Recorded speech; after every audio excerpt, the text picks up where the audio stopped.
Fatou waaye kontaan nañu si bés bi nga xamante ne da ngeen ko jagleel ki nga xam ne mooy Queen Biz di nuyu PCA bu farlu monsieur Alassane maa ngi lay nuyu bu baax a baax a baax kontaan naa trop waaw merci beaucoup di nuyu ñi nga xam ne ñoo jóge ba États-Unis pour bés bi la grande sœur est là grande sœur Queen Biz a ngi nii waaw lii moo tax mu jóge États-Unis ñëw bés bi réy de macha allah toute la famille ñi jógee ba Tamba fépp bawuñu kenn dans le sud ñu ngi nuyu ñëpp vraiment léegi ñu ngi woo ku ñuy wax Momar Diop mu préparé wu mais avant tout le personnel de Sorano tenait à rendre un hommage vibrant au PCA sortant Keïsi Bousso léegi am na benn cadeau bu ñu ko war a offrir c'est le personnel s'il vous plaît. 5 ans dans une petite salle de classe aux Parcelles Assainies. Beaucoup de choses se sont passées entre-temps. Monsieur le directeur général, monsieur le président du conseil d'administration sortant, monsieur l'inspecteur, mesdames, messieurs, chers invités. Tey nag dama improviser parce que taawu famille bi ki nga xam ne bii moom mooy taaw moom moo ma improviser pour ma jël parole au nom de la famille kon nag témoignage yi ñuy def dañ koy def ci turu famille Kumba Diallo yépp Kumba yaay booy ak baay booy yépp ñu ngi lay nuyu depuis Brooklyn Kumba sa rakk ak sa mag ñi nekk Paris ñi nekk Ottawa ñi nekk fu nekk ñoom ñépp ñu ngi lay nuyu di la sargal ñoom nag xam nañ ne lii bettu leen moo tax sentiment yi ñu am mbégte gi dëgg la moo ci jiitu mais aussi sens des responsabilités bi nga xam ne bi moom dañu la inculquer depuis sa petite enfance moom la ñu jiital kon nag monsieur le directeur général monsieur le PCA sortant dañuy leen di jox di leen dénk koo xam ne bi dañ ko yar bala ñu ko doon yar entre 4 murs ay classe ak université dañ ko yar ci néegu diine te moom dafay dund diine man je suis bien placé pour le dire dafay dund diine ci biir xolam ak ci biir xelam quel que soit par ailleurs leneen lu mu wone li ma wóor te mu wóor yàlla aussi mooy teg nañ jox nañ ay responsabilité koo xam ne bii lu mu acte bu muy posé ak lu mu man di def diine ji la ciy jiital loolu man dama koy témoigner publiquement te dama ci xam dara kon nag Kumba famille bi yépp bég nañ kontaan nañ ci yow li nga xam ne nag moom la ñuy kii puisque jot gi bariwul 2 minutes la ñu may moom moo di ne ay ñaan la di ñaan yen bii ñu la yen lu mu diis sax dañ naan yàlla na gën a diis waaye njaboot gi yépp ñu ngi lay ñaanal aussi yàlla mi ko diisal mu jox la téeñ boo xam ne bi danga ko mën a yenoo bam oyof toy amuñu benn tiitaange amuñu benn xalaat ci say compétence sa trajectoire sa cursus li nga xam ne jaar nga fa yépp loolu xëy na mooy aspect bi nga xam ne bi moo nëbbu woon ci yow aspect culturel aspect musical bi lañ gënoon a fësal mais c'est l'occasion challenge bii ñu lay teg nga wone li nga xam ne bi moom nga mane pour un Sénégal juste prospère comme ko borom réew mi ak ñi nga xam ne bii ñoom lay liggéeyal bëggee kon nag maa ngi lay remercier Pape xëy na dans 45 ans danañ dajawaat incha allah si jëla ba. salaamaaleykum ñu ngi nuyu salle bi yëpp di nuyu PCA sortant ak monsieur le directeur di nuyu sunu jigéen bi aussi Kumba Diallo di Queen Biz. Bon, c'est une grande émotion pour ma témoigner sax parce que ñu ma mag rek ñoo nekk ci salle bi mais comme man Kumba sama nit ku ma jege la ndax sunu ñaari kër yi ñun ñoo jàkkaarloo te dañ ni dëkkandoo moo mën a seede ak mbokk ku ko jege laa ndax saa bu ma taxawee sama buntu kër maa ngi jàkkaarloo moom au niveau de la cité BCEAO donc au nom de la cité BCEAO il y a ici le représentant des retraités de la cité BCEAO, M. Ahmad Dieng. mooy sunu doyen moo mag ci cité bi yëpp ànd ak une forte délégation, et madame Lissoune Fall, représentante de l'association des femmes de la cité BCEAO. ñoom ñëpp ñu ngi fi toog ci salle bi kon Kumba gàcce ngalaama parce que boo xewlee say dëkkandoo ñëw say mbokk ñëw kon yow nit ku baax ka waaw. mais man dama nekk koo xam ni mun naa ni dama ko sonal parce que son engagement dama ko sonaloon torop parce que dafa wane lu rëy parce que Kumba musique da ko nëbb fekk li nekk ci derrière moom moo ëpp musique mais musique bi la ko ñëpp xamee te nit la ku baax du siggi xool nit bu solo yéreem yooyu ngeen gis ci seen YouTube yi buy ñëwee koñ ba day daw kenn mënu koo gis doo ko gis ci balcon mu taxaw doo ko gis ci waxul dara. donc man je vais lui rendre un vibrant hommage que yan bi ñu ko yan mu oyof ci moom. donc waa cité bi yëpp ñu ngi koy ñaanal parce que lii sunu ndam la vraiment au nom de Yoff tey bu ñu amee ku mel nii dëkkandoo bu yàgg mu ñëw andil ñu mel nii suñu xol dafa set dañ ko bëgg a jàppale ci liggéey bi. bon nag vous me permettez parce que bi yàlla dogalee moom ñu daal di koy fal lii ñu ko def tey PCA bi mu nekk elle n'était au courant de rien yëgu si ba tey dara dañu xëy rek andil ko kàddu bi. je me plaignais même parce que moi je suis partisan de Pastef. Le pourquoi, elle me disait toujours non, attends, ça va venir.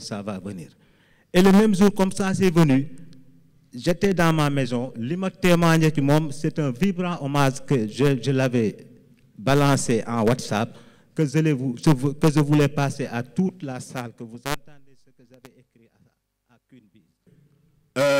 léegi ñu ngi jox kàddu gi Sogui Fall.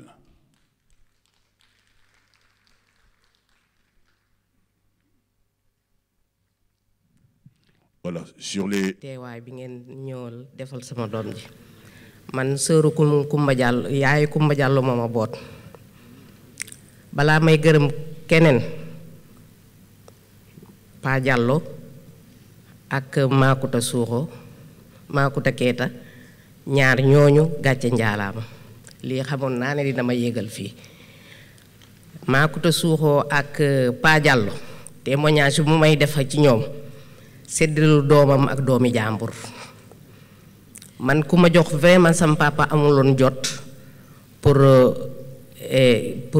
kii doomam ndaxte c'était un politicien bi ma jox affection dëggantaal ci baay Pa Diallo la Pa Diallo damay ñëw këram nekk fa depuis mon enfance ba fu ma lu ma jëngu rek Pa Diallo la donc Pa Diallo témoignage bu may defal ci Kumba ci waajuram yi laa jàpp koñ bi yëpp ñëpp nee nañu Pa Diallo kuy dem di nga dénkaane sa doom Pa Diallo pa boo xamante ne ba léegi ba instant bi ma nekk musuma gis borom kër mu mel ni Pa Diallo intérêt désintéressé doomi jàmbur liggéey yàlla moo taxit doomi yëpp macha allah Kumba mi may gis ku jullite ngi nii ku xam mbokk ngi nii bu ñu nee baax nga te sa mbokk yi waxuñu ko ba léegi dut am na Kumba day jóge fii ba Dalooto yaayam foofu la juddoo yaroo fa diggante Dalooto ak Kédougou la yaroo Kumba depuis Dalooto ba Kédougou ba instant bu ma nekk nii Kédougou chaque semaine dina am ku ko dugal mu woy Kédougou la njëkk à part keccax bi Kédougou la ci teg mu nekk dëkk bu ko neex te moo tax Kédougou délégation Kédougou yëpp a ngi fi tey ñëw nañu teew na xamante ne ñun Kédougou yëpp a ngi sa ginnaaw te vraiment ñu ngi lay remercier man kay man wax noppi man kay sama taaw Kumba Diallo ak si ay rakkam magam bi kii ñun ñëpp Ndey Diallo bi nekk États-Unis boobu demul des mu nekk famille bu suudee ba bëggante boo xamante ne franchement li mu mun a wax yépp ci Kumba mënuma koo wax ndaxte bu ma ñëwee Dakar man mu ñëwee bokk lal donc xam nga lu ma munta mu mun a wax du fi xej di lay ñaanal yal na yen bi oyof dina oyof sax ndaxte danga koo liggéey waajur yàlla nee na jaamu yàlla toppatoo waajur te liggéey ñett yi yépp am nga ko macha allah yal na jëm kanam te yéen bi oyof loolu laa amoon li ma leen wax merci beaucoup. Bon, assalamu alaikum. Bonsoir l'assistant, bonsoir monsieur le directeur général, bonsoir monsieur le PCA sortant, bonsoir madame la Lionne, communément appelée Koumba Diallo alias Kinbis. Donc, du nouveau assistant bi, voilà. Bon, je pense que c'est un peu émouvant pour moi voir Sikin, parce que j'ai l'habitude de dire qu'on s'est connus dans le moment de l'enfer.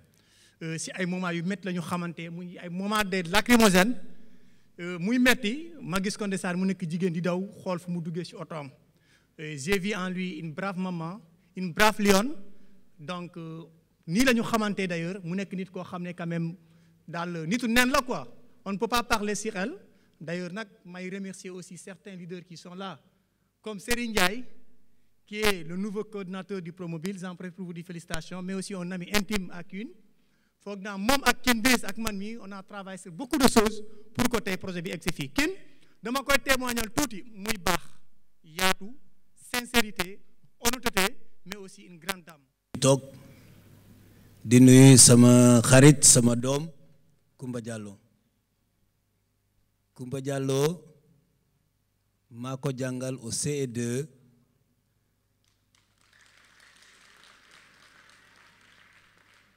à l'année 1992-93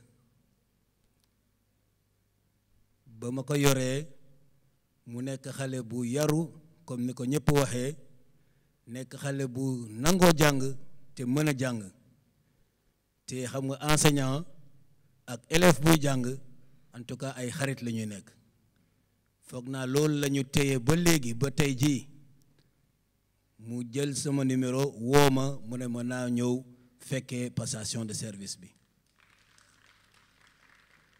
di rafetlu loolu di ko ca gërëm ndeke mënoon na wax ne ah kooku daf ma jàngal rek waaye man pare naa ci moom mais ba léegi on garde les contacts.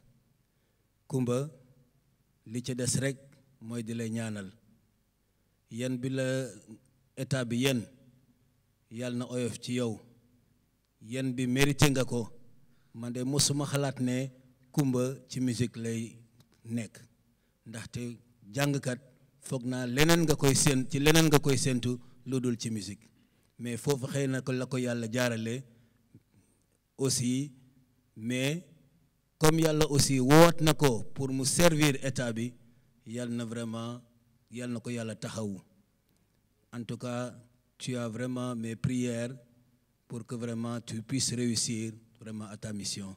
Merci beaucoup à tout le monde.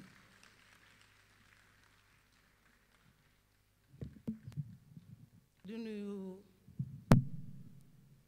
waa saal bi waa Makoko Libantan waa Kédougou di nuyu waa Parcelles yëpp Koumba Diallo suñu doom la doom bu ñu gërëm nag doom bu am ñaan am na ñaanu waajur am na ñaanu sëriñam am na jom nangoo na liggéey mu dalee dugg école ba léegi jom la ko jàppee métier bi jom la ci duggee ak fulla ak fayda moom la téye ba léegi ba yàlla may ko bés bii nag yaayam dafa ma ne foog nga teew ci bëgg suñu jàll li may def si nii sax mënuma ko nit ñi xamee wuñ ma ko sax waaye nag yaayam mënuma koo gàntal dara ndax sama wëllëre la suñu mbokk la mu sëy suñu biir jógee Kédougou ñëw sëy si Makoko Libantan tey waa Makoko Libantan yépp ku ne xam na ne Makuta ku baax la Koumba Diallo bu ñu nee dafa am diine ci diine la juddoo ay juróom-ñaari maamam yëpp ci Makoko Libantan ay waliwu lañu ñu yar ko fu ñu ko war a yare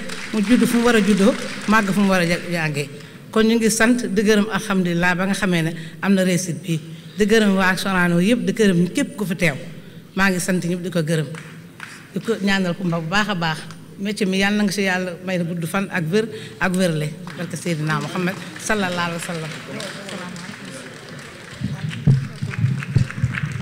ok jërëjëf Fatou Ly léegi nag jox kàddu gi Dieylani Fall voilà jàppale ko voilà mag la merci beaucoup.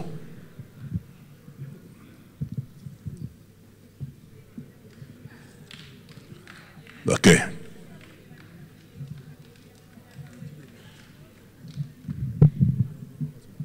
asalaamaaleykum maa ngi nuyu ñi fi teew ñëpp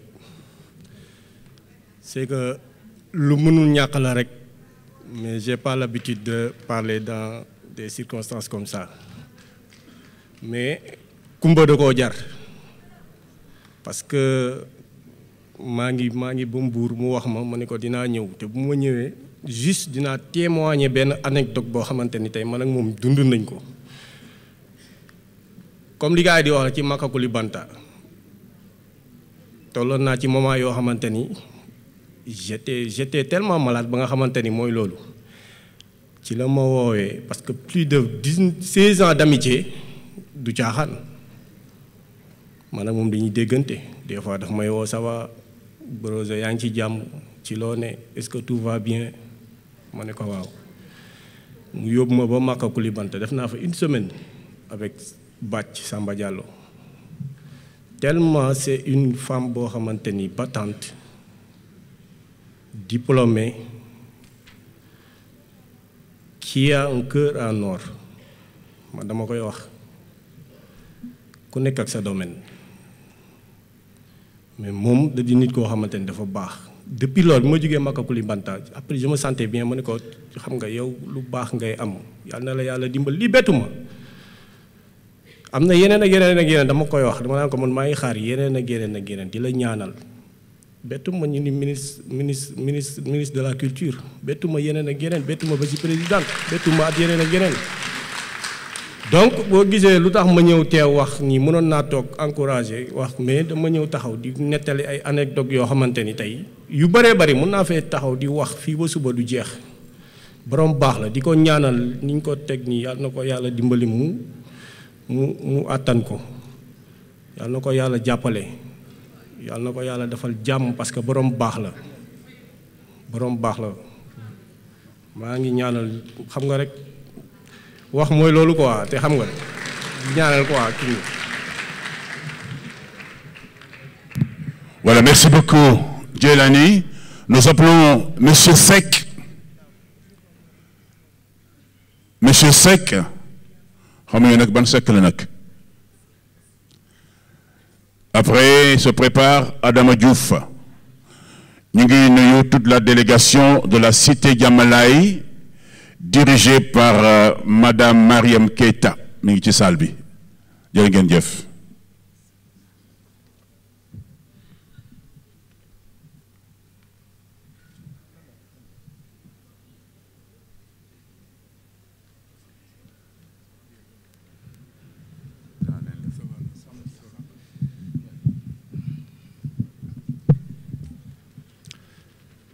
Asalaamaaleykum. damay nuyu d'abord toute l'assemblée di rafetlu bis bi. Je ne vais pas faire de témoignage sur Coumba Diallo, mais je vais parler un tout petit peu de la personne. Je pense que nit ku la yëg mooy am xew jël téléphone am woo la. Et quand je vois Djeylani ici, quand je vois encore son maître à l'élémentaire, moi j'étais son professeur d'éducation physique au lycée des Parcelles Assainies. Loolu firndeel na ni la personne nekk na une personne qui est constante en relation, ce qui est aujourd'hui extrêmement rare. Coloré, bien dit. Mais connaissant l'élève, depuis, j'ai constaté que très tôt que c'était une personne qui était ambitieuse. Ambitieuse dans la mesure où nit ki boo xamee fi nga jógee xam fi nga jëm et témoignage yi fii wane nañ ko parce que elle n'a pas oublié ses origines, ce qui est extrêmement fondamental. Constante en relation parce que su ma gisee maître am bi ñu ma ko waxee léegi ma gis une amitié qui a duré 16 ans. Ça, c'est de la régularité. Ambitieuse parce que dans le domaine de la musique, parfois, elle venait à la salle des professeurs d'éducation physique. Il y en a certains qui taquinaient la guitare, pour ne pas dire moi.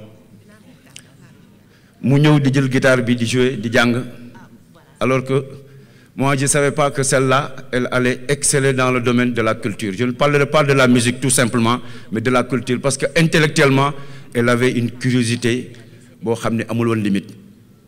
Beaucoup de Sénégalais ne savent pas qu'elle est diplômée dans le domaine bien déterminé. Et ci biir loolu pour montrer encore que nit coloré un jour la ma toog mu voyagé ñëw indi guitare bu rafet ñëw ne ma monsieur Seck lii maa la ko indil cadeau. Ce cadeau-là jusqu'au moment où je vous parle ce matin rek laal naa ko. Ça c'est de la constance dans une relation. Mu yokk ci parfois suy génne albumam day ñëw ba sama kër jël ma ni ma kaay déglu. Je suis pas musicien, je suis dans le domaine du sport. Mais sport et culture, c'est deux choses qui vont de pair. Keroog bi ma yéegee nomination bi, j'ai pris mon téléphone, je l'ai envoyé un message. Et ce que je l'ai dit, dinaa ko répéter publiquement. Dama ne ko lii, cette nomination, c'est la rançon du mérite. Parce que nit bi def dara ragalu ci, parce qu'il y a des moments yoo xam ni quand je regardais ces réactions sur les réseaux sociaux, à la télévision, dama naan kumba mi dëgër na fit. Mais nit booy def dara ca ragaloo ko ci kanam nga jëm. Parce que bu fekkee li ngay def religieusement et juridiquement amul dara loo xam ne interdit na ko, je pense que ci kanam nga jëm. Tout ce que je dirais mooy yan biñ la yan yàlla na romb sa njort. Et que yàlla may la wér may la fanu gudd. Félicitations encore. Et tu iras encore plus loin.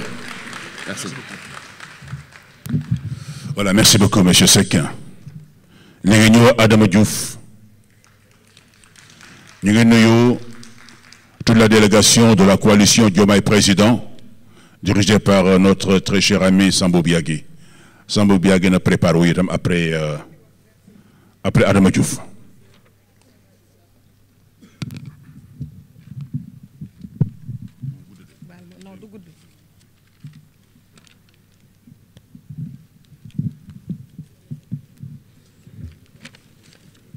Asalaamaaleykum mbooloo mi maa ngi nuyu monsieur l'inspecteur, monsieur le directeur, monsieur le PCA sortant di nuyu aussi notre petite sœur Queen Biz Koumba Diallo.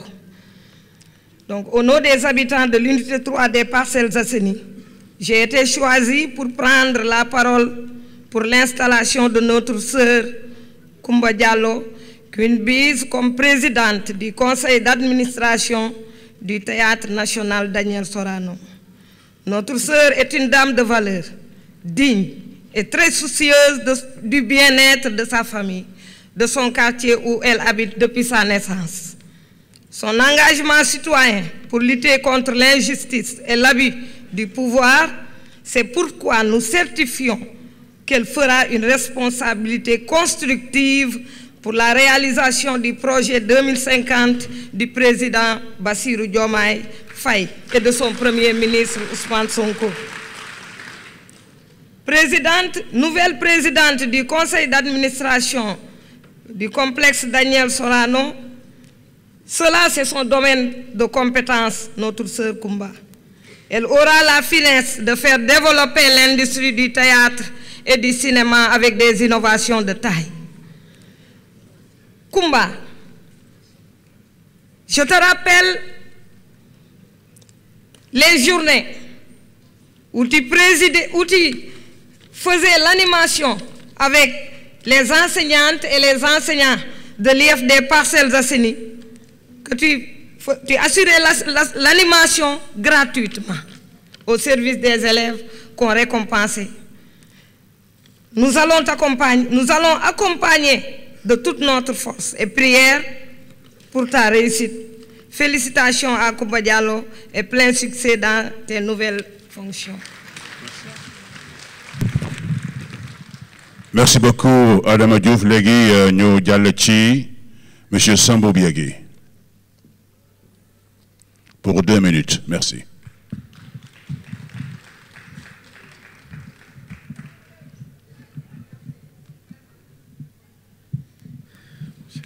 Sur la liste, mais on t'a rajouté. Merci. Merci beaucoup. Assalamu alaikum, monsieur le directeur général, madame la présidente, monsieur le président sortant, monsieur l'inspecteur. Je suis parent à Koumba, sama mbokk la waaye du ma wax ci wàllu woowu parce que am na mbokk yu wax ndax ñoo bokk Kédougou bokk Màkk mais damay wax au nom de la coalition Diomaye Président pour le rôle joué par Koumba Diallo dans cette coalition. Koumba Diallo a accompli très tôt que ragal du topp Diomaye, ragal du topp Sonko, et très tôt elle a compris, elle a suivi la coalition Diomaye Président. Bi ñu génnee le ticket 111 pour aller parrainer pour que Diomaye nekk président wala Sonko nekk prison mu ne Diomaye mooy Sonko, elle en a cru. dafa teel a ñëw jàpp ci mu ne man maa ngi coalition Diomaye deful comme ñeneen ñi xaar ba yëf yi sotti mu ñëw bokk ci. moo tax nous de la coalition Diomaye on est très fiers, très contents de la nomination de cette lionne. am na ku ko fi wax c'est une lionne parce que bi muy dem campagne présidentielle kenn joxu ko moyen, elle a utilisé ses propres moyens dem campagne. bi muy dem campagne pour les législatives kenn jox ko moyen, elle a utilisé ses propres moyens dem campagne pour que ñu am majorité à l'Assemblée nationale. jamono ji il y a le président Ousmane Sonko qui fait face aux députés pour des questions d'actualité.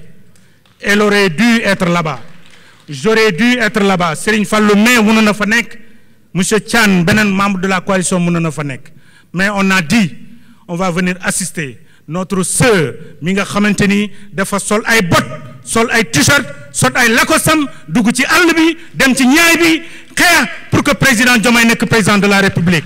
moo tax ce décret, vous méritez ce décret, vous méritez ce décret et vous méritez plus parce que vous êtes une battante. Et aujourd'hui la salle, monsieur Faye l'a dit tout à l'heure, yaa feesal salle bi ni nga feesale urne yi noonu nga feesale salle bi. La coalition te salue. Kon vraiment nous sommes très fiers, très contents qu'elle soit aujourd'hui responsabilisée. Elle était déjà responsable, mais responsabilisée dans la marche de ce pays parce que projet bi ci nga bokk nekkoo koo xamante ne dafa ñëw bokk ci projet bi, mais projet bi fii la fekk ñu ànd pour teg projet pour que le Sénégal avance, pour que le Sénégal soit un pays prospère, mais également un pays indépendant. Parce que le Sénégal est en train de vivre, nañ ko waxte dès sa toute première indépendance avec le président Diomaye. ku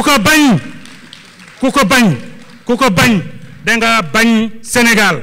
waaye le Sénégal est en train de changer et nous allons changer le Sénégal. mu neex mu naqari, on va changer le Sénégal parce que les Sénégalais sont prêts pour ce changement. maa leen di nuyu di leen di gërëm et ma très chère maa ngi lay féliciter bu baax a baax. Merci mesdames, messieurs. Merci beaucoup. Merci beaucoup. Voilà, merci beaucoup Sambou Biagui de la coalition Diomaye Président. Voilà, ngeen may ko loxo bu baax a baax. Waaw, merci beaucoup. Léegi dañu war a yemale intervention témoignage yu file léegi nag nous allons passer à la partie officielle. Ci jox kàddu gi mooy le directeur général du Théâtre National Daniel Sorano, Ousmane Baro Dione. waaye DG dañu may 2 minutes rek Soda Mama Fall 2 minutes léegi moo wax la muy wax après Ndiallo Sow.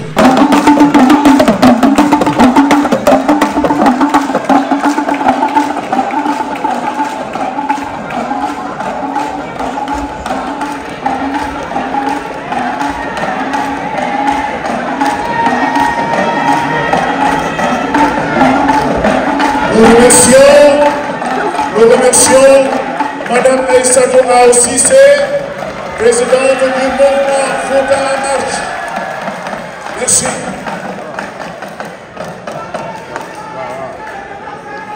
Jërëjëf.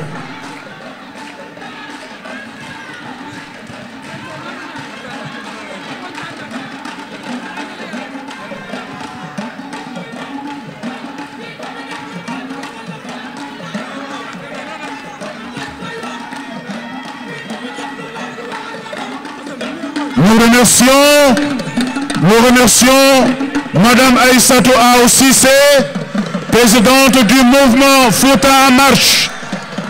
Merci.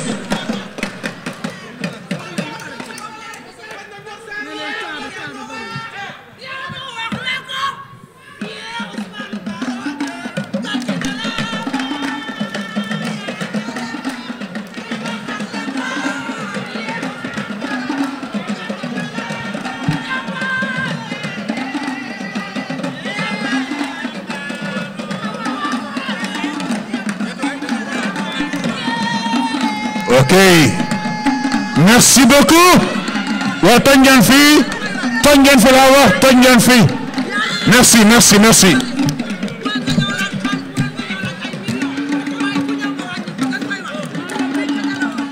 merci Pendo merci beaucoup merci Pendo Guissé waaw Soda li nag neex na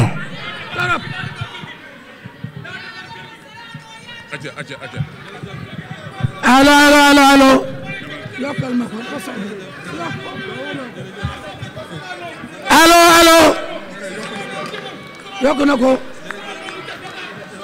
yaay bu mu gudd dégg nga 2 minutes bu ko mat sax allo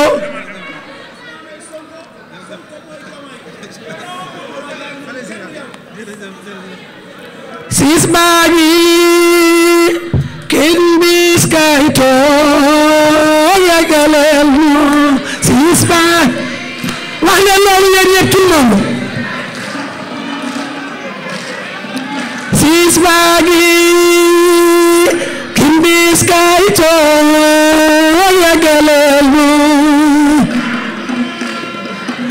kin bis kaito yagalel mo nun ñoo la wóolo jala sa ci bopp sis ba ñun dey doole bu noo sis baagi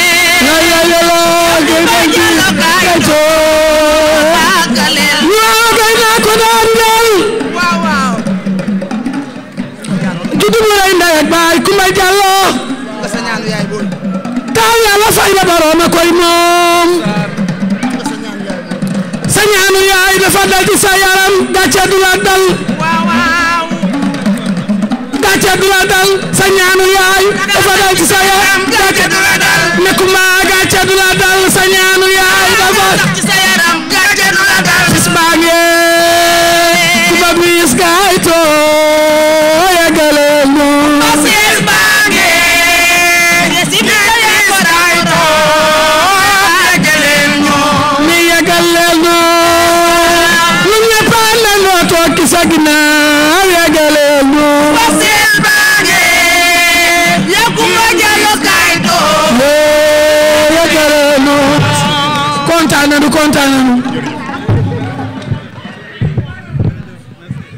Voilà, merci beaucoup.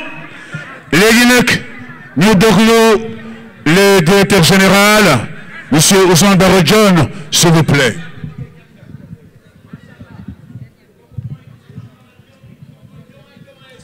Jërëjëf.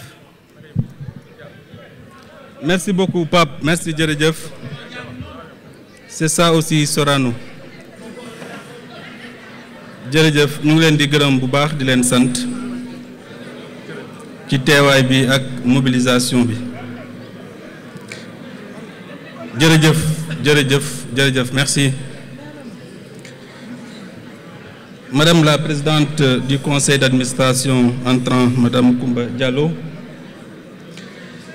Monsieur le président sortant, cher ami Kessi Bousso, Monsieur le secrétaire général, Mesdames et Messieurs les directeurs généraux, directeurs et chefs de service, Mesdames et Messieurs les membres du conseil d'administration, chers collègues, chers collaborateurs, chers artistes, distingués invités.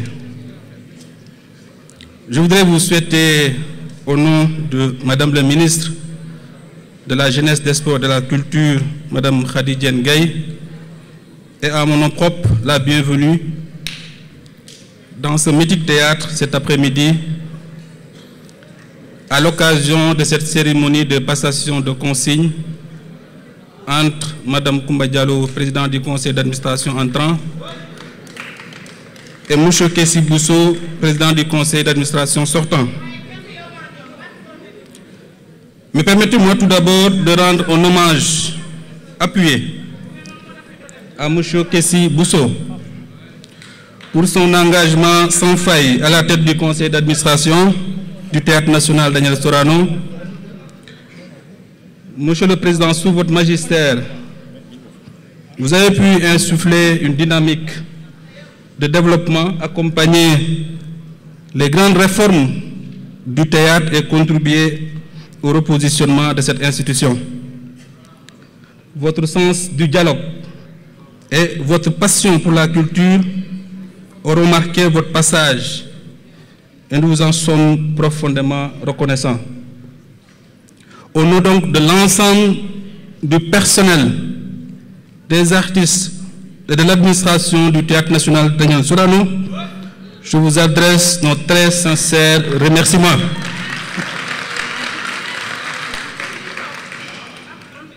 Je vous remercie et s'il vous plaît, je vous demande de l'applaudir très très fort pour toute sa contribution, son engagement pour le repositionnement et le développement de cette compagnie. Aujourd'hui, nous accueillons avec enthousiasme Madame Koumba Diallo, plus connue sous le nom de Queen Bees, qui devient aujourd'hui la 5e présidente du conseil d'administration de Sorano et surtout la première femme à occuper ce poste depuis 1960.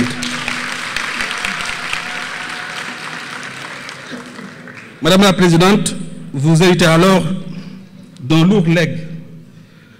Votre nomination est une marque de confiance des plus hautes autorités, à savoir le président de la République, Bassirou Diomaye Faye, du chef du gouvernement, M. Ousmane Sonko, et de Madame le ministre en charge de la culture, Madame Khady Diène Gaye, qui honore votre parcours et vos compétences.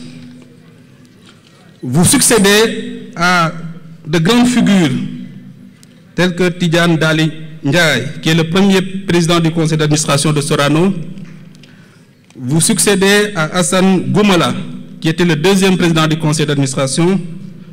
Vous succédez à l'illustre fils et brillant écrivain Alioune Badara Bey, et vous succédez également à M. Kessi Bousso, talentueux artiste connu également pour son expérience et son expertise. Nous sommes convaincus que votre leadership Sorano poursuivra son élan en consolidant les acquis, en explorant les nouvelles perspectives pour valoriser davantage son patrimoine. Vous pourrez compter sur notre engagement et l'engagement également de tout le personnel du Théâtre national Daniel Sorano pour mener à bien cette noble et exaltante mission. Cette année marque également une étape historique pour notre institution qui célèbre ses 60 ans d'existence, une occasion unique de rendre hommage à son riche héritage et à tous ceux qui ont contribué à son rayonnement. Un événement marquant qui nous invite à revisiter son histoire, à célébrer ses succès et à envisager avec ambition son avenir. Depuis 6 décennies, Sorano est le berceau d'une expression artistique vivante et authentique. Un espace où se sont succédés des générations de comédiens, de musiciens, de danseurs, d'écrivains qui ont enrichi notre culture. Cette célébration sera l'occasion d'organiser de grands spectacles inédits, des conférences, des expositions, des rencontres internationales, afin de réaffirmer la place essentielle de notre théâtre dans le paysage culturel sénégalais et africain. À travers ces festivités, nous rendrons hommage aux pionniers qui ont fondé et porté cette institution, mais aussi à tous ceux qui continuent d'œuvrer pour son rayonnement. Nous renforcerons également les échanges culturels avec d'autres institutions artistiques à travers le monde dans un esprit d'ouverture et de partage. Le Théâtre national Daniel Sorano est une institution qui incarne l'âme de notre culture et l'expression vivante de notre identité. Ensemble, nous continuerons à œuvrer pour qu'il demeure un phare rayonnant du paysage artistique et culturel du Sénégal et au-delà. Je formule donc pour terminer mes meilleurs vœux de succès, de prospérité, Madame la Présidente, et j'exprime encore une fois toute ma gratitude au président du conseil d'administration sortant et remercier personnellement et profondément tout le personnel du théâtre Daniel Sorano, grâce à qui nous avons réalisé énormément de bonnes choses et nous allons continuer ensemble de les réaliser pour le bien de la culture sénégalaise et le bien du Sénégal. Je vous remercie de votre aimable attention.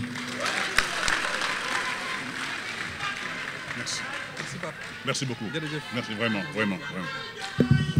Voilà, merci beaucoup. Merci. Merci, merci, monsieur le directeur général. jërëjëf jërë ngeen jëf jërë ngeen jëf li ma ci dolli s'il vous plaît li ma ci dolli moo di Ousmane Barro Dione directeur général bu Sorano laata mu nekk directeur général fii moo nekkoon le secrétaire général de la compagnie du théâtre national Daniel Sorano defu liggéey mucc ayib kooku mën nañ ko témoigner waaw loolu la Balla Ndiaye mi yor tey te di wax ne PCA kii balaa nga xam ne moo mën liggéey dëggantaan nga ànd ak moom ba ci kanam un homme discret efficace intelligent créateur mooy Ousmane Barro Dione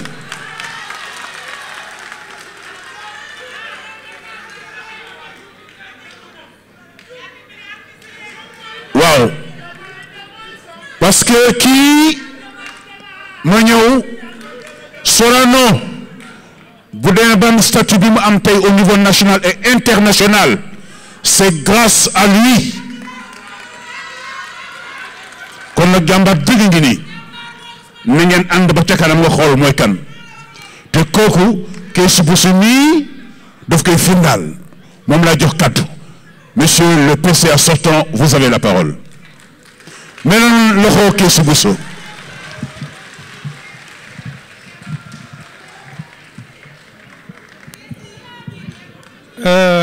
salaamaaleykum naa wax wolof mais naa wax pulaar aussi il faut mu wax ñaar yi parce que benn bi laa nàmp bu may avant may commencer si personnel grand théâtre lay wax d'abord avant may wax seen directeur parce que ñi fi nekk képp vraiment maa ngi leen di remercier Kumba a dañuy haaju mami haali pulaar noon hay sa nanani no feewi ma koreji ma kalane min ko pulaar kalani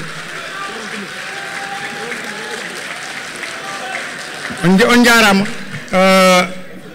Kumba o wonko ñoonomi naane caggal ma mbimami ko neɗɗo moƴƴo ya jagganmo o jagganma jagguma o wona ha sidi mbeɗa wawno wasde arde koye mi ardini ko mbeɗa anduma eɗen gandodiri aɗa aranno wiron ko kawma ko ɗum jagguiɗa kam ɗum tagi mi jooɗade ɗo sono mi arata mais mbe fastima ɗum tagi garmi vraiment directeur ma ko directeur mais noon saɗa araɗa naata galle o ƴeew wonɓe lesɗe calminaɓe ƴeewa gardieji calminaɓe ƴeewa fittoɓe calminaɓe ƴeewaɓe sa ƴeewiɓe hay saɗa yaltaɗo jooɗat donc mbe waajoma aɓe mbi ka moƴƴo ok mais moƴƴere noon ko bandel mbi ka moƴƴo so jamuru on mbino ka moƴƴo mi jawata ɗum mais ko ɓiɓɓe yuma en mawni en koreji ma mbi ka moƴƴo donc ka moƴƴo donc yo Allah walle no feewi yo Allah wallu Sorano mi wawa haalde jolfe ko mbami haalde pulaar ko donc pulaar tan kalami ko pulaar tan kalami il faut ko pulaar tan kalami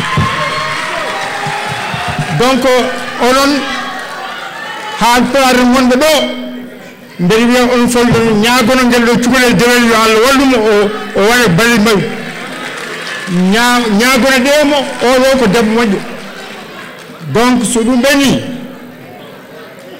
séeréeram o noon mi nawinoma ha Fouta je vais parler 10 minutes 15 minutes je vais pas laisser 10 minutes ko kalme damay wax sama directeur bi yóbbu naa ko Dunga Laaw yoral naa fa benn ni sama séeréer yoral naa fa benn yëkk bu ñu waatee Dunga Laaw yëkk laa la yoral yow il faut ñëw Dunga Laaw nga diwaat foofu Penda Kumba Allah jaarama ni kama si tu as besoin de moi quoi que ce soit par rapport à ça aɗa wawi kam haalana mi yagganma ka jagantele ko Allah waɗuma ɗo donc a jarama bandiraɓe on jarama mi wawa arde to mi haalani pulaar ko ɗum muynumi noon neɗɗo ko muyni ko ɗum haalata Allah jarama on jarama. Merci. Ça c'est le Kees Bousso. ndeysaan merci merci Kessi s'il vous plaît, ce que j'ai pas dit aussi concernant Kessi Bousso, qui est un ami,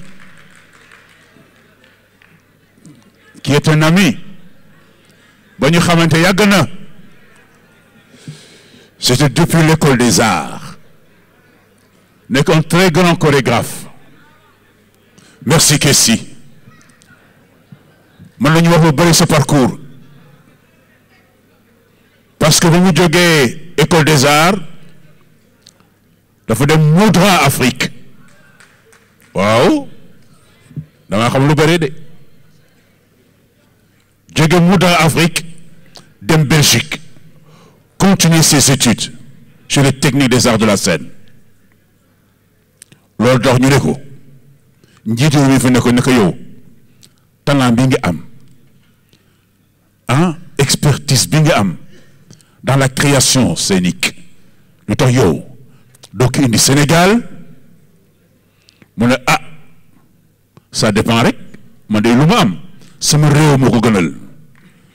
c'est le ko Macky Sall ne kon ñibbisil mu bàyyi fa lépp këram njabootam soxnaam et ses élèves qu'il avait là-bas di wone kilifa ñoo fii occupé la direction générale du Grand Théâtre National Doudou Ndiaye Coumba Rose.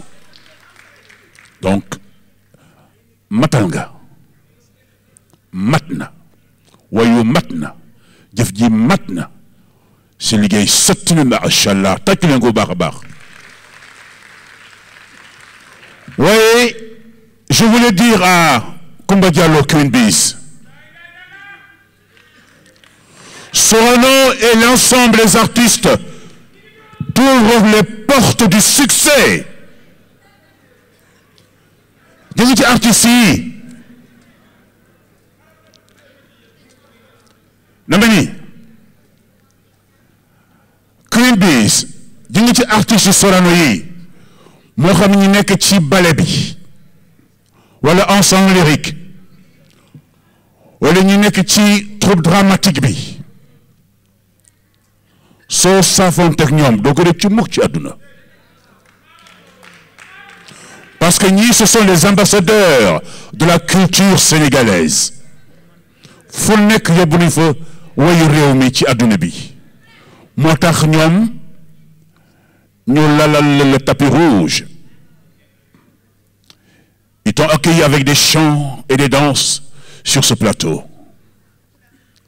kon nag ñoom wax dëgg yàlla yéen artistes yi def ngeen li leen war waaye ñu ngi woo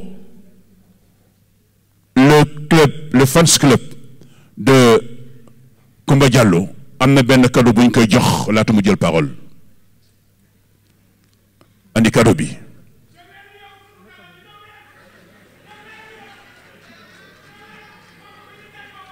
Ani cadeau bi.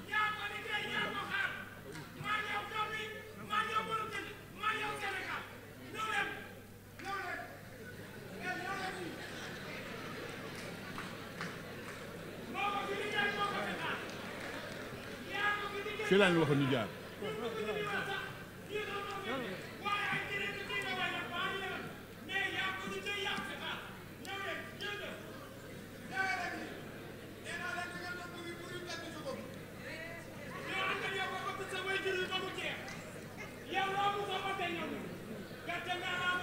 voilà.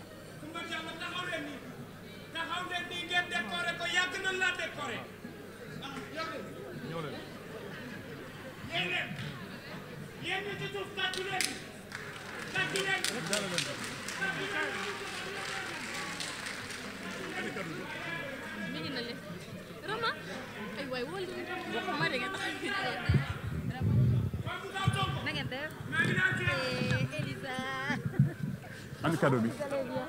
Ani cadeau bi. Kan moo joxe cadeau bi kan yow noo tudd waaw kon nag ñu ngi woo Coumba Diallo Queen Bees mu avance ba nale ànd ak Rama voilà c'est ça Rama Thiam waaw moo koy remettre le cadeau ok. non du wax non du wax ji jeex tudd naa ko waaw.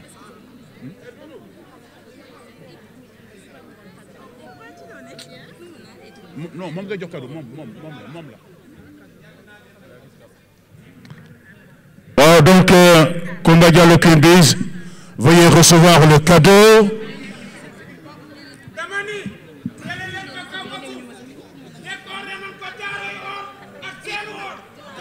Jaare or ak chaîne or. Yal na ko jik. Merci beaucoup, merci.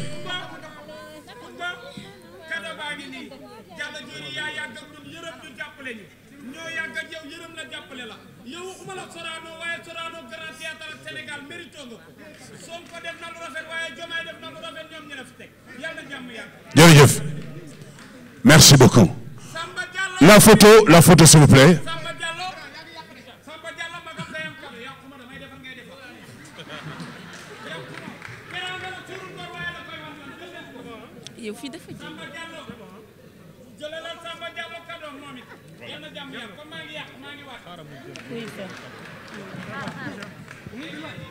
waaw kay jërë ngeen jëf merci beaucoup seen liggéey rafet na merci beaucoup alors veuillez rejoindre les loges du moins le public voilà jërë ngeen jëf merci beaucoup.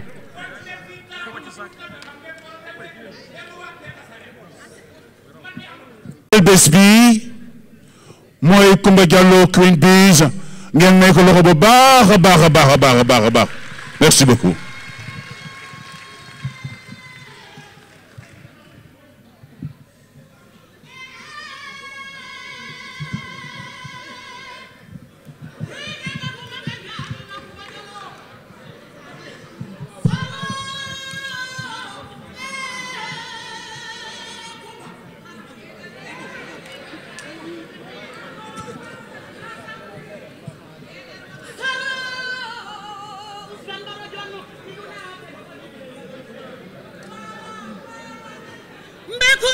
Coumba Diallo président Diomaye Darila nebe Coumba Diallo premier ministre Dalila mbe Coumba Ousmane Sonko Darila ke iñu dala yande théâtre national Daniel Sorano kedugo kalube kene paninde kayo bismillah kene ninga yaw nan me kunde jalla ni ga kita sibe ngana ni sangara bari pulo kikiri pulo nyamata gache pulo kakara pulo nyamata gache jalo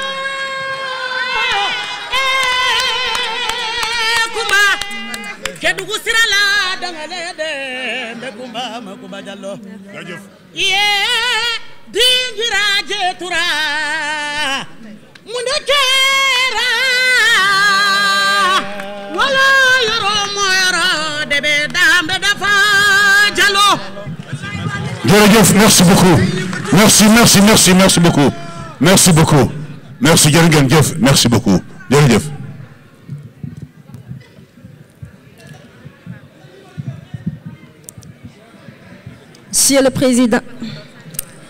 Monsieur le Président du Conseil d'administration, Monsieur Kessi Bousso, Monsieur le Directeur général de la Compagnie du Théâtre National Daniel Sorano, Monsieur le Secrétaire général de la Compagnie du Théâtre National Daniel Sorano, Mesdames, Messieurs les chefs de service, chers collègues artistes de toutes les composantes du théâtre, ballet national, ensemble lyrique, troupe dramatique et membres des différentes régies, honorables invités, je vous salue en vos rangs et qualités. Permettez-moi de rendre grâce à Allah subhanahu wa ta'ala, de prier sur le prophète Mohammed, paix et salut sur lui, et remercier mes parents qui ont toujours manifesté à mon égard leur affection et leur soutien moral indéfectible. Je voudrais aussi et surtout remercier vivement le chef de l'État, son Excellence, M. Bassirou Diomaye Diakhar Faye, qui m'a fait l'honneur, en ce jour du 22 janvier 2025, de me nommer par décret à la tête du conseil d'administration de cette si prestigieuse institution qu'est la Compagnie du Théâtre National Daniel Sorano. J'associe également à ces remerciements le Premier ministre, M. Ousmane Sonko, à qui j'exprime toute ma reconnaissance pour cette confiance qu'il a placée en ma personne en me proposant à ce poste. Je ne saurais oublier de joindre à ces remerciements Madame le ministre des Sports, de la Jeunesse et de la Culture, qui reste une alliée sûre et dont le ministère exerce la tutelle administrative sur la Compagnie du Théâtre National Daniel Sorano. Chers membres de cette auguste assemblée, en ce jour qui consacre ma prise de fonction, je mesure l'importance de la responsabilité qui sera la mienne et m'engage à l'assumer avec toute la rigueur requise. Pour une jeune juriste et artiste comme moi, prendre le témoin des mains expertes d'un oncle et non moins artiste et producteur de talent comme tonton Kessi Bousso est un redoutable honneur et un challenge qui me donne des raisons de redoubler d'ardeur pour réussir cette nouvelle mission. Chers collègues, vous conviendrez avec moi que le Théâtre National Daniel Sorano n'est pas qu'une institution culturelle. Il est plus qu'un lieu de production artistique, il est plus qu'une compagnie, c'est un patrimoine qui reflète la réalité de notre héritage culturel. Fécond, le symbole de notre cohésion nationale est l'instrument principal de notre diplomatie culturelle. Je pense ainsi aux belles images des icônes du premier Festival mondial des Arts nègres. Je pense à Césaire, au président Senghor, à Daniel Sorano, à Kharbey Madiaga, à Madjojo Nying, à Sundiulu Sissoko, à Jean-Pierre Lors, à Issa Niang, à Bouli Sonko, à Abdou Mama Diouf, à Mama Soda Mama Fall et à tous les artistes dont les présences infuses bénissent ce théâtre.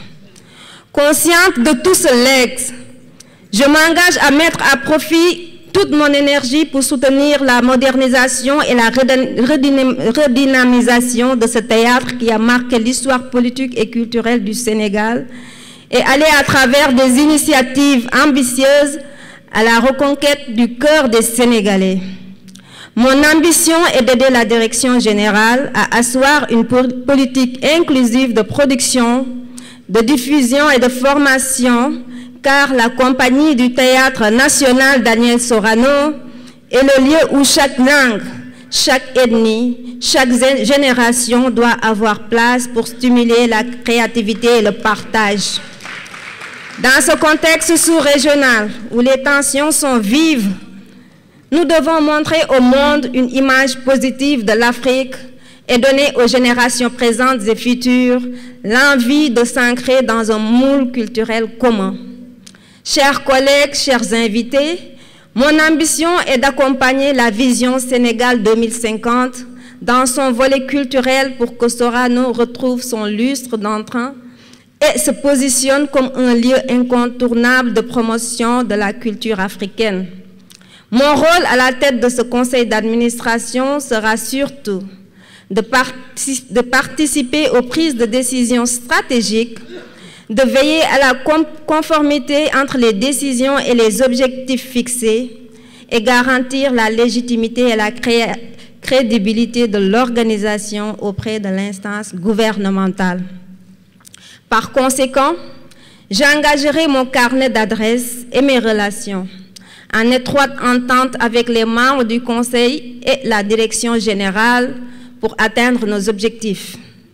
Quant à vous, chers artistes et délégués du personnel, ma porte reste grandement ouverte à tous, afin que nous associons nos forces et travaillions à l'amélioration des conditions de vie et de travail. Chers collègues, chers artistes, chers invités, nous avons du chemin à parcourir. Notre engagement à travailler avec éthique, dans la transparence et le sérieux, nous invite à la sérénité. Nous pouvons faire bouger les lignes. Ensemble, mais dispersés, nous ne réussirons rien de grand. Merci de votre aimable attention.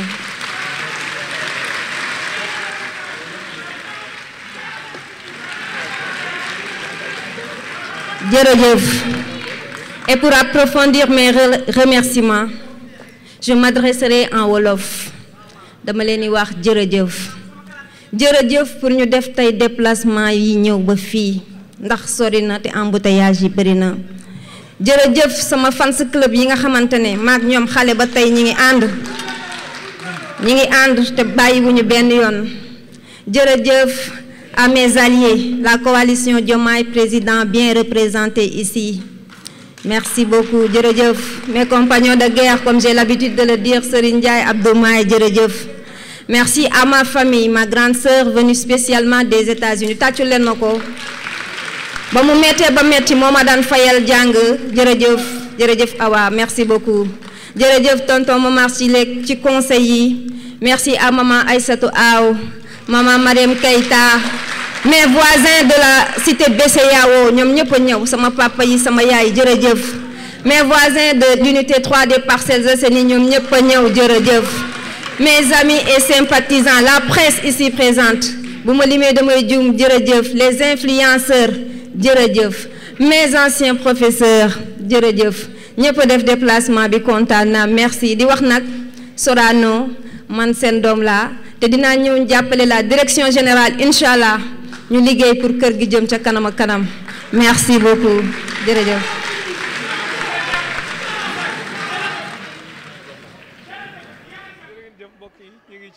passation de service bu Queen Biz bi ñu ngi nii ak Zeyna Bamba ak Awa Balde ñoom ñaar ñu doon ay xarit def noir lan ngeen di wax si bisu Queen Biz Coumba Diallo bi. joxal sama sœur mu njëkk a wax. kay mën lan la bàyyi sax nan la yaay wax. waaw mu ngi noonu je pense que ni ñu ngi remercier ñëpp di nuyu seen internautes yi je suis avec ma sœur Awa vraiment moom c'est ma sœur tey ñu ñëw ci passation de service bu Queen Biz mi nga xam ni xamante bi yàgg na loolu mais mu nekk une personne très simple.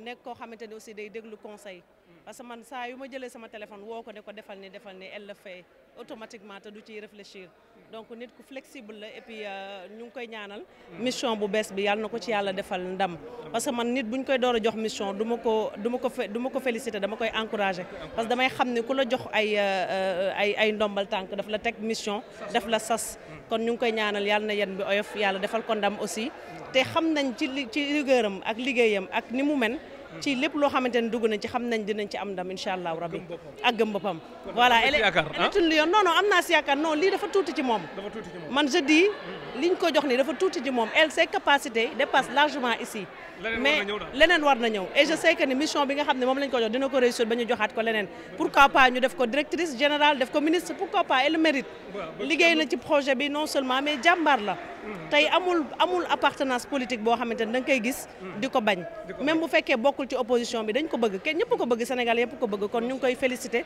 di ko encourager di ko wax ne ñu nit dinañ ko taxaw dinañ ko jàppale ci mission bi voilà Astou Farafina gis nañ nga ñëw ci bisu Coumba Diallo Queen Biz lan nga ci yëg da nga kontaan trop la waaw vraiment je pense que fii nii ñëpp a kontaan parce que ça fait vraiment plaisir gis mag mu ñafe ko fayit ko ba yegg si fi mu yegg si te vraiment Queen dafa ci jouer rôle bu bëri vraiment si campagne Diomaye président donc elle la mérite humblement nekk PCA en plus mu am qualification yi vraiment ñun ñëpp ñun rakkam yi amis d'enfance mi ñun représentante waa Lam-Lam yi puisqu'on a grandi là-bas ensemble ñun ñëpp nous sommes fiers d'elle vraiment mag bu jar a tiitaroo la ban témoignage nga mën a def ci moom ci gëm boppam ci fit wi ak diine beeg yooyu waaw depuis notre enfance elle a toujours été une battante kon lii tey duñu wax goulette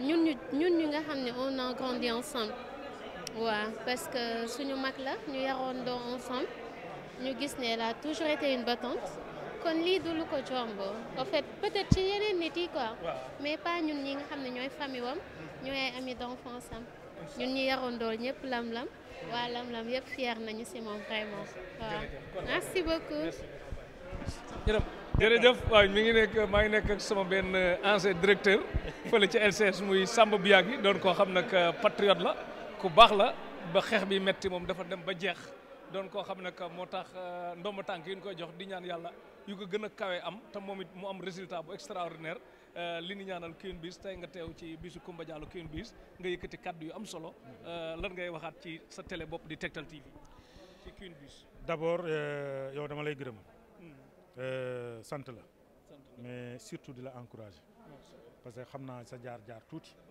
donte ne xaw ma lépp xam naa sa mën-mën donte le du lépp xam naa fi nga bëgg a jëm donte le du lépp waaye loolu yëpp boo ko boole nag mbaax rek lay jur nga nekk ku baax bu ko defee Queen Biz sunu sœur la maanaam moom ñu bokk Kédougou bokk oriental bokk Makka Koulibantang bokk coalition Diomaye boobu yombul moo tax sànq ma ne ku ragal du topp Diomaye ku ragal du topp Sonko ku amul ambition du topp Diomaye teel ko topp waaw teel ko topp mu fa laa jëm ku am ambition du topp Sonko ku amul ambition du topp Diomaye ku bëgg réew mi du topp Diomaye ku bëggul réew mi du topp Sonko ku dul patriote doo topp Diomaye ku dul patriote doo topp Sonko su ma ne patriote mooy bëgg sa réew Coumba dafa teel a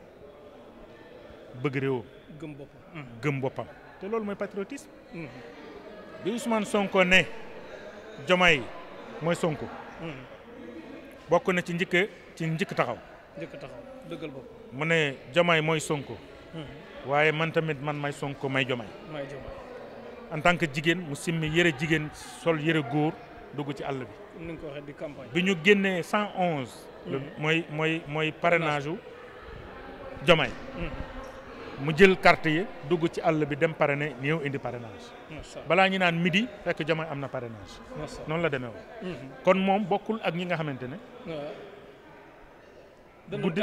guddi lañ ñëw moom bëccëg ndar kamb la ñëw coalition taxaw coalition bokk ci membre fondateur waaw ñu def li ñuy def ñu dem présidentielle ñu gagné ñu dem législative ñu gagné ba tey kon lii mu am ni ñun coalition bi ñëpp dañ ci kontaan yàlla na ko jik coalition Diomaye ñun ñëpp ci kontaan parce que xam nañ ki ñu ko jox déjà intellectuel la ki ñu ko jox tamit femme de culture la waaye ki ñu jox tamit ku engagé la dans la coalition pour le changement de ce pays maa lay wax sànq ne le Sénégal est en train de vivre sa toute première indépendance Sénégal mu ngi doog a am indépendance bu légal mu ngi doog a am indépendance parce que bu njëkk ba yëpp ay poudre la ainsi de suite Sénégal mu ngi doog a dund indépendance moo tax booy dund indépendance njëlbeen day métti parce que da ngay def ay réformes réformes yooyu nag nañu Sénégalais may rek bu ñu paree dinañ xam ne Sénégal moom na boppam ñoom seen wàllu bopp moom nañ seen bopp waaye nag munoo defar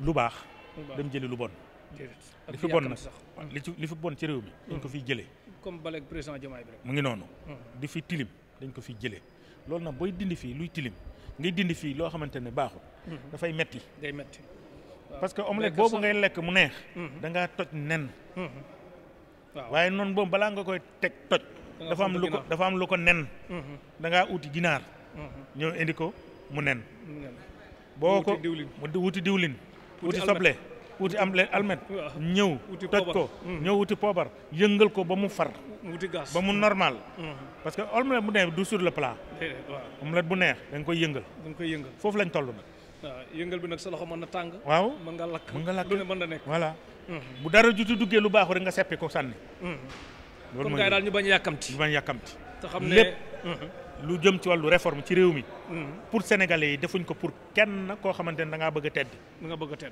dañ ko def pour Sénégal dox pour ñëpp pour tous les sénégalais loolu mooy indi yi ñuy defar nii ay yii nii ndax réew mi kat dañ ko yàqoon de kon ku muñ 12 mois war ngaa muñ benn muñal borom 9 mois déedéet ku muñ 12 ans waaw ok ku muñ 12 ans nga war a muñal koo xamante ne 8 ans la fi defagum 8 mois la fi defagum du dëgg 9 mois la fi defagum te man jàpp naa ne bi balaa ñuy naan 1 an et demi da ngeen gis lépp sotti xam nga man baykat laa xam naa ne moom bu may bay gerte damay dem jëndi gerte xolli xolli. damay xolli ba pare. xolli ba pare. su ma xollee.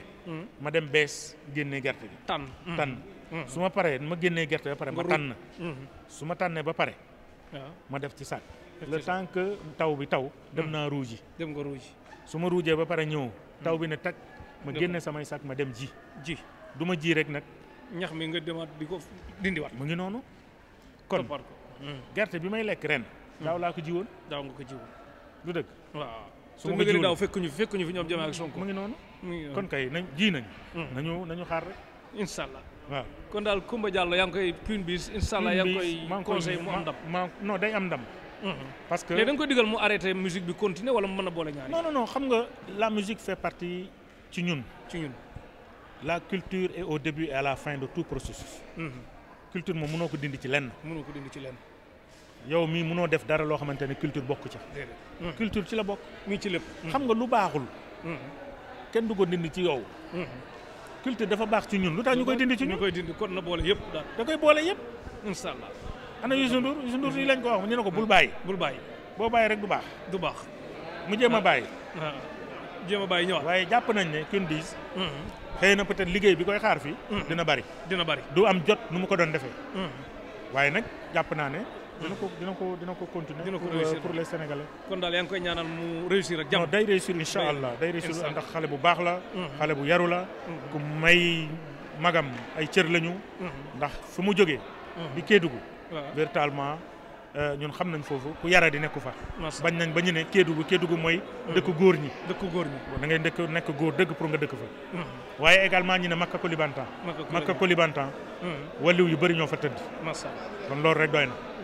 jaajëf. Samba Biagui ku baax koo xam ne que patriote la. ba xeex yow moom Tektal TV. Tektal TV Fadel la ñu doon Dakar Buzz. Samba Biagui kontaan nañu baax a baax. incha allah suma nitu démb yàlla yàlla def jàmm. mais kon Queen Biz yàlla am ndam bu baax a baax a baax. jërëjëf mbokk yi seetaan Tektal TV ñu ngi ci Tektal TV bésu passation de service bu Queen Biz Coumba Diallo Fadel Dakar Buzz ak Tafa Fadel ku njëkk a wax.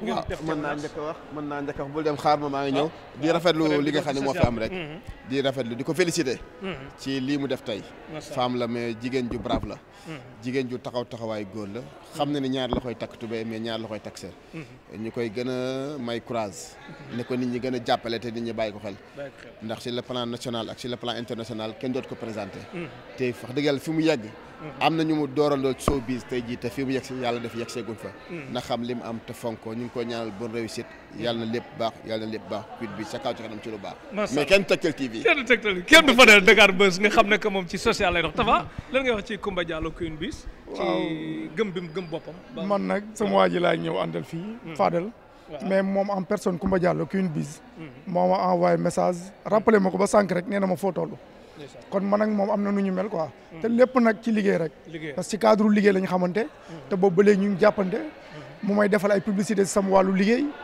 te wax dëgg yàlla lépp da ciy jàpp moo tax bés bi tey mënu ma ko woon wutee sama bés la daal chaque jour ma jàll fii buntu Grand Théâtre mais mosuma am accès ci biir buntu Sorano mais moom moo tax tey ma dugg ci biir Queen Biz dama naan romb rek jàll mais tey bu fi amee programme ak lu mu mën a doon damay arrêté sama activité yëpp ñëw teewal ko ci bésam bi parce que xol bu rafet la yor te nag nit ñi bu ñu jaawale sur le plan artistique moom image bi muy wane loolu technique de travail bu muy sol pour liggéey rek mais en dehors de ça moom nitu kese la nit ku bëgg diine la nit ku bëgg doomu aadama la xam nga tey ji maag moom ni ñu jàppantee mu envoyé ma plusieurs messages ne ma fexeel teew ba sànq programme bi li muy xat-xat mu envoyé message ne ma foo toll loolu am na lu mu joué ci man quoi mooy yëg bu gën a mag moo tax bés bi man dama koy séntu mu doon ministre de la culture nekk yor yenn ministère parce que liggéeykat la te gëm na boppam bi mu méttee dafa taxawoon xeex bi da cee boole ay diplôme moo tax place bi tey mérite la ci moom waaw du place bi ñu ko jox nii pour neexal ko rek mais dafa am compétence bi am diplôme yu tax ñu teg ko fi na nit ñi bàyyi xel loolu te nag wane na boppam sur le plan artistique mais bu desee nag sur le plan ici fii nag moom dañ koy ñaanal yàlla mu wane fi boppam ndax avancement wu réew mi la avancement wu réew mi surtout gis nañ ay mbokkam yëpp ñëw daal nga xam ne te loolu lu am solo la nag boo xewlee say mbokk sa village sa waa village ñëpp ñëw teew artistes yi kenn bëgg ko wuutee ñëpp ñëw kon am na noo mel ñi nga seqal liggéey bi ñi nga seqal sa wàllu dëkk si wàllu diine ñëpp ñëwal nañ ko loolu moom témoignage bu am solo la et puis yàlla na ko yàlla lafal cat waaw parce que moom ndamam sama ndam la ndamam su ndam waaw jërëjëf su ndam la ñun ñëpp jërëjëf Tafa jërëjëf Massamba Diop Petit Sow gis nan soxna si kaay waxal Queen Biz ñaari moo gis naa ne sonn nga bis bi yanu nga ko kon ñi ngi tëj Tektal TV xewal dikk loraange Dakar